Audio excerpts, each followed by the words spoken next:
পুরস্কার। আর আমাদেরকে যদি এমন পরীক্ষা করে, পরীক্ষা দেওয়ার আগেই ফেল, পরীক্ষা দেওয়ার আগে কি ফেল। আর সন্তান কোরবানি দিব কি, কোনো জায়গায় 10,000 টাকাতে কোরবানি দেয় না। সপ্তাহে যদি মসজিদে 10 টাকা কোরবানি করে, তাও এটা মধ্যখানে সিডা, যে এই নোট দোকানদারে লয় না। কথা বোঝেন না? দোকানদারের কাছে দিলে যে নোট ফিরাই দেয়, করে এটা চলতো না, ওই নোট আনি মসজিদে গোছায়। আছে কি না? এমনটা হচ্ছে। অতএব খবরদার, আল্লাহর রাস্তায় কোরবানি দেওয়ার সময় উত্তমটাকে কোরবানি করবেন, উত্তম জিনিস কোরবানি করবেন। আর আমাদের উম্মতি মুহাম্মাদের উপরে যে কোরবানির বিধান রয়েছে, সেটা হচ্ছে এই ইব্রাহিম আলাইহিস সালাম এবং ইসমাইল আলাইহিস সালামের অনুসরণে সেই সুন্নাহ মোতাবেক কোরবানি আমাদের মধ্যে আজও চলমান রয়েছে। সুতরাং কোরবানের মাধ্যমে আল্লাহ তাআলা আমাদেরও পরীক্ষা নিচ্ছেন। আমাদেরও কি নিচ্ছেন? শুধু ইব্রাহিম আলাইহিস সালাম আর ইসমাইল আলাইহিস সালামের পরীক্ষা নিচ্ছে বিষয়টা এমনটা নয়, আমাদের পরীক্ষা নিচ্ছেন। আমাদের কি পরীক্ষা নিচ্ছেন? আমরা আসলে কি উদ্দেশ্য কোরবানি করতেছি?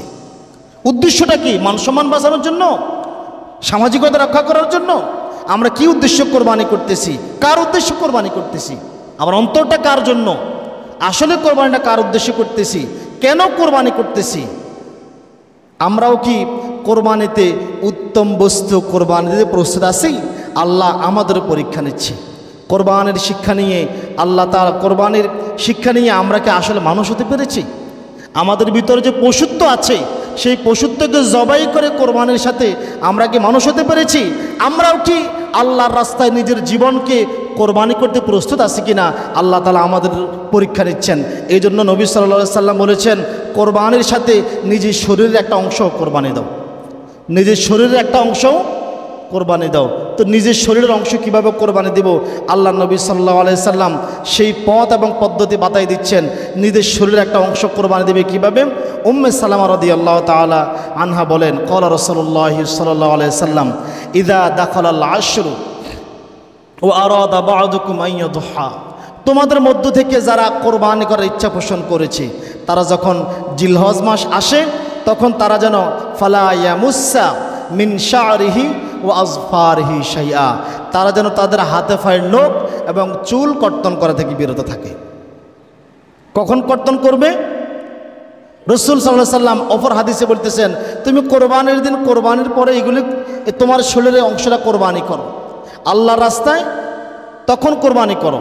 আর আমাদের মধ্যে কিন্তু এই সুন্নাহটা এখন প্রায় বিলুপ্ত।